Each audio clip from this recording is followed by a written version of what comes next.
Welcome, folks. I'm Jaby, Koay, joined by ACHARA, KIRK. Yo! We're looking at a trailer breakdown of Venom, Let There Be Carnage. Yes. And this is from I Just Lost Weight spoilers. Dad joke. Heavy spoilers. That's the name of the channel. I could do that better, right? I could do that better. We're looking at a trailer breakdown from Lightweight Spoilers. Okay. We're looking at a trailer breakdown from Diet Spoilers. Heavy spoilers for Venom 2. God damn it. I thought there was a funny joke in there. Okay, here we go.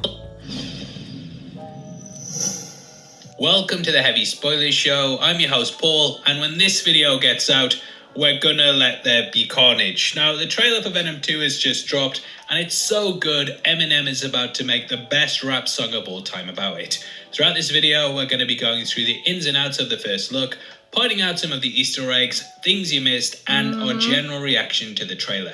There may be some spoilers here, so if you'd like to go into movies as blind as possible, then I highly suggest that you turn off now. Don't forget to hit the thumbs up button if you enjoy it, and make sure you subscribe to the channel to never miss a video.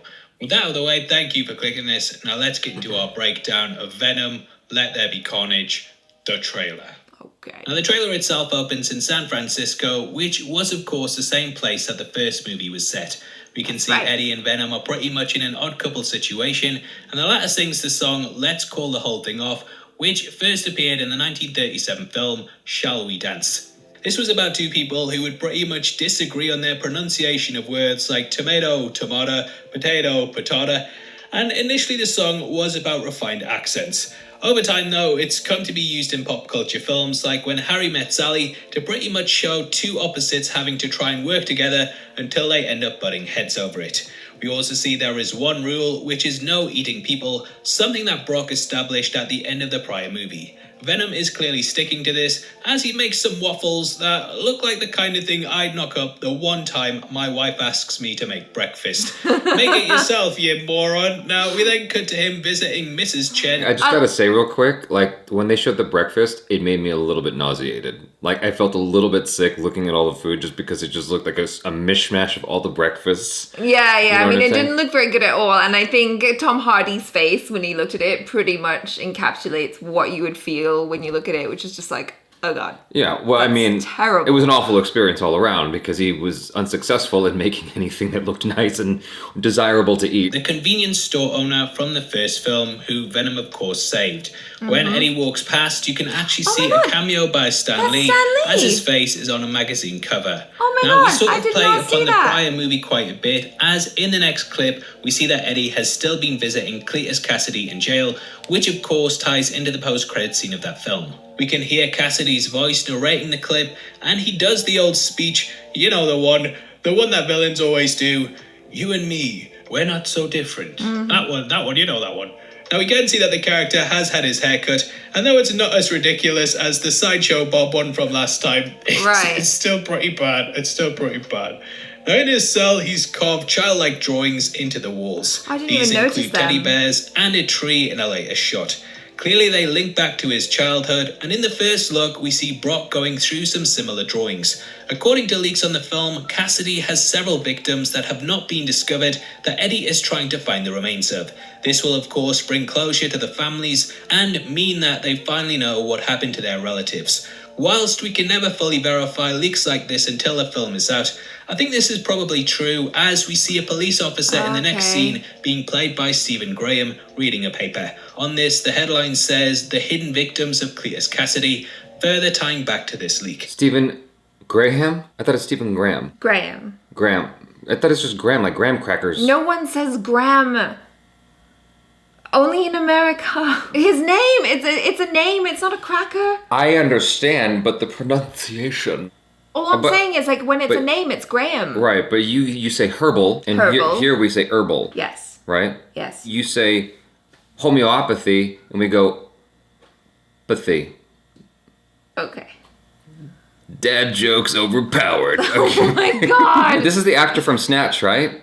Yes. Now, when the policeman closes the newspaper, we can also see a headline that mentions There. Avenger. I Someone can't in quite the make comments out was saying exactly that. what this says, but it does look like it says Avengers Leave Nightmare, perhaps hinting towards One Division. Now, on his newspaper and Eddie's laptop, we can see a Daily Bugle front page. This is using the same logo and colours as the Raimiverse, perhaps linking into that, though it might just be a graphic designer got lazy one day. Unfortunately, I can't quite make out the headline due to the reflection in the shot, but it does say mind on it. This could be delving into Cletus's mind, and I think that Eddie Brock in this scene is very much going over the evidence. Now, what I love about this is just how dark they're going with it. Kasady in the comics was always a deeply disturbed individual and a complete homicidal maniac that took pleasure in causing death. As a child, Kasady, similar to most serial killers, tortured several animals before moving on to people. That is going to make him a very hateable character if they include all that. The animals? The animal stuff. Yeah, you can't. Like, the moment you go towards harming animals, dogs, cats, like, it's a wrap. Game over. There's no empathy for that character whatsoever, which in turn makes him way more evil. There was a scene in Terminator 2 Judgment Day that was cut out where the Liquid Terminator kills Max, the dog. But I guess it was just too much for the audience. Or James Cameron just shot too much footage. It's totally okay in John Wick, though. No, but it was used to affect the story. That's a different thing. Like, it was used to, like, you hate them for killing the dog. Yeah, you can't kill dogs. And so now John Wick goes after them. So it wasn't okay. It was like, that was the plot device. It's suspected that his mental health conditions were caused by his father, who brutally beat his mother in front of him. Whatever the case, Cletus had a very messed up childhood that led him further down a dark path. He ended up killing his grandmother by pushing her down a flight of steps. The grandmother and the dog? Are you kidding me? They're just telling you that he's a really evil guy. But I know, but I'm just saying, like, there's no way you can have any empathy for this, bro. But no, I actually do have empathy for him because he had a really messed up childhood. I guess it's the nurture versus nature argument, right? It's like, was he just biologically predisposed to this violence? Or maybe there's a bit of that, but also he was exposed to his father beating up on his mother brutally, and so it's just completely messed him up. I get that, but you can't kill an old lady. Or a dog. Look how innocent she looks. Maybe she was mean to him. But still, don't kill your grandmother. And also tried to kill his mother by electrocuting her. What? This was done by throwing a hairdryer into her bath, and naturally, she didn't take it too well. She tried to kill Kasady, who managed to overpower her, and then Cletus's father took the fall, though we all know who it really was. Either way, he was sent to the St. Esther's Home for Boys, which was an orphanage. Here he was mocked by the staff and children because they got rid of that haircut, antisocial man. behavior. Yeah. He pushed a girl who rejected him in front of a bus and ended up burning down the orphanage. So all around nice guy, and definitely someone that you really want to be friends with. Now Cletus is clearly living his last days, and in the trailer we see the preparation for his execution being put into place. Right. However, it backfires and he manages to escape because Carnage takes over. We do know that there existed several versions of the symbiote, but how they explain him getting one, I have no idea. Yeah, how? Potentially, the prison riot we see leads to Venom breaking it up, and during the chaos, some of him might get on Kasady, but let me know your theories below. Now cut to a shot of Anne, played by Michelle Williams, there meeting she Eddie is. in a restaurant. I just hope they don't serve lobster, hey? Having that. Now, we then go to Ravencroft, which in the Marvel Universe is an institute for the criminally insane. This is pretty much your Arkham Asylum in Marvel Comics, and I think that Cletus will bust several villains out of this, including one we see close up here. This is Shriek, the girlfriend of Kasady, who becomes a big villain in the Maximum Carnage story. Shriek is played by Naomi Harris of James Bond fame, and has a marking around her eye that is clearly playing on the comic version of the character. We can catch her in a cell at one point while shrieking. See, I'm not the only one who does crap buns. And they are clearly playing it very close to the source material. In the first film, we saw as several homeless people were experimented on, so it's even possible that similar things were done to the prisoners, which is how she can do this. When the guards and orderlies go to visit her in her cell, they have big earmuffs covering their heads, so maybe she has always had this ability in the film universe. Now there's also a spider which gets crushed by Cletus whilst he talks about a rescuer who never comes. Clearly this is a reference to Spider-Man, and if this movie is linked in with the MCU, then Peter obviously has his own problems to worry about right now.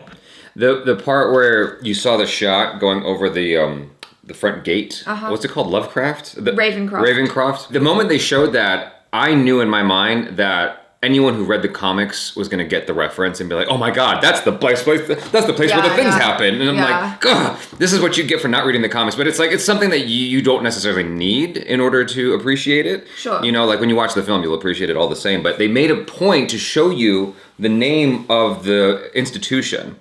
So you knew that was important, even if you didn't read the comic. Ignorant fun fact. Yeah. Now, it's not too long before we get our first look at Carnage, and he looks incredible. He does, They really captured the look of the comics and managed to magnify the horrifying aspects of him. He smashes helicopters and cars, and generally just looks great. Now, he also manifests several weapons, which was a big thing that he and the symbiotes in general are capable of. We then see the rest of the scene from the convenience store, and this is a callback to the first Venom trailer, which ended in a similar way. However, that's not all, and our final shot is of Carnage in a church. Why this is important is because in general, symbiotes are weak to sonics, most notably church bells.